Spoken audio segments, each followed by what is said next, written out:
Olá, amigos. A Bíblia fala não só do Brasil, mas fala de todos os países, no verso que diz: Feliz a nação cujo Senhor é Deus. Senhor, não senhora, para início de conversa, e não senhores, mas um só Senhor. Como a Bíblia diz, uma só fé, um só batismo, um só mediador entre Deus e os homens. Mas eu quero falar de país, e no caso do Brasil.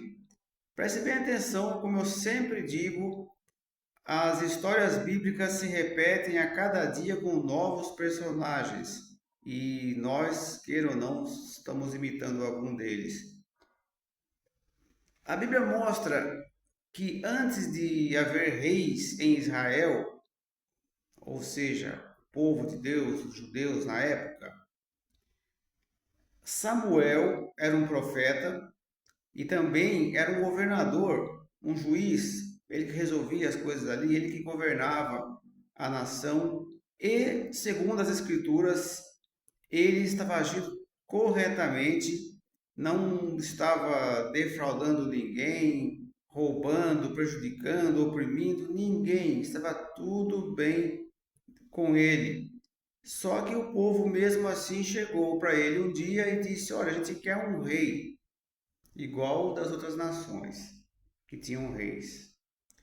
E Samuel reuniu todo mundo e disse: Alguém aqui tem alguma coisa para falar contra mim? Tem algum motivo para que vocês não queiram que eu reine mais?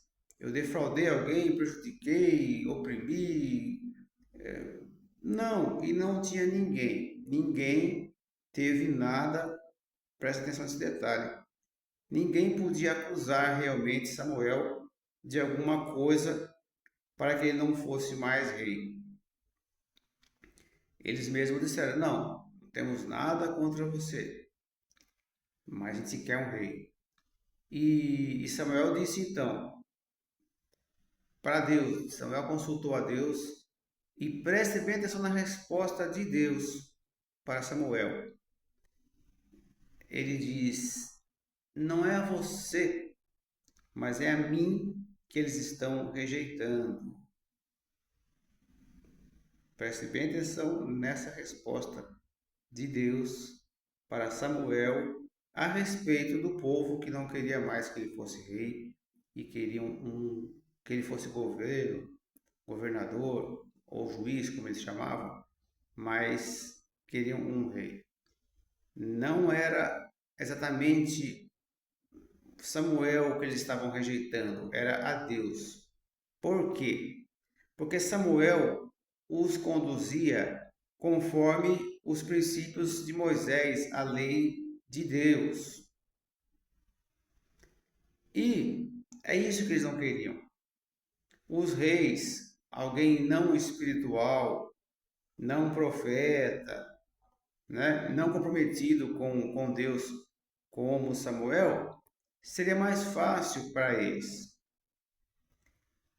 E Deus disse para Samuel: dê um rei para eles. E até indicou quem, né? Eles escolheram inclusive Saul e Deus falou: tudo bem, vamos pôr Saul como rei. Só que Deus disse: porém é o seguinte, esse rei que eles estão querendo vai cobrar impostos deles,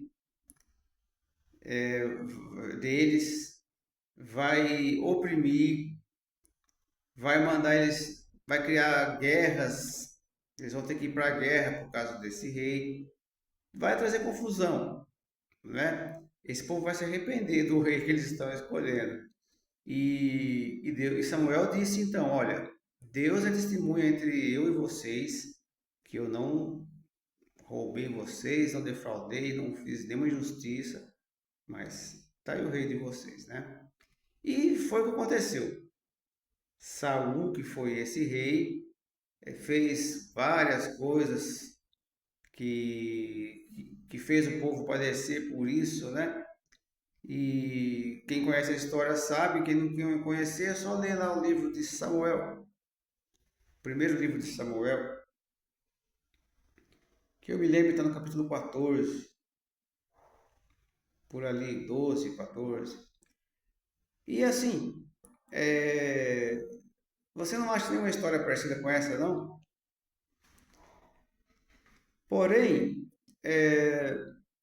depois que o povo padeceu na mão de Saul, aí Deus levantou um outro, Davi, um jovem, inclusive, todo mundo sabe, né?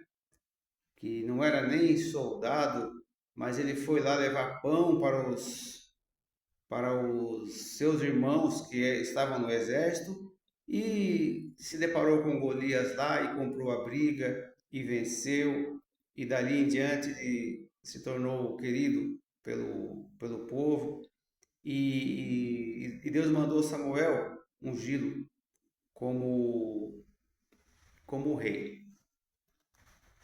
Só que quando Deus escolheu Davi como rei, Saul ainda era rei.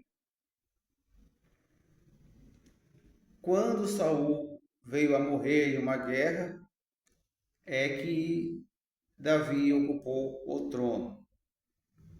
Mas Davi já era ungido rei, escolhido para ser rei por Deus, mesmo quando Saul ainda era rei, e o povo já estava do lado de Davi. O povo já estava do lado de Davi e não mais de Saul, embora o povo mesmo que queria Saul, né? Então, como eu disse, as histórias bíblicas se repetem com novos personagens. Diz para mim se você não acha que tem alguma história parecida com essa no Brasil hoje. Estou falando de janeiro de 2026. As histórias bíblicas se repetem com novos personagens. E feliz é a nação onde Deus é o Senhor. E Paulo também fala sobre as autoridades, que a diferença de autoridades que temem e que não temem a Deus.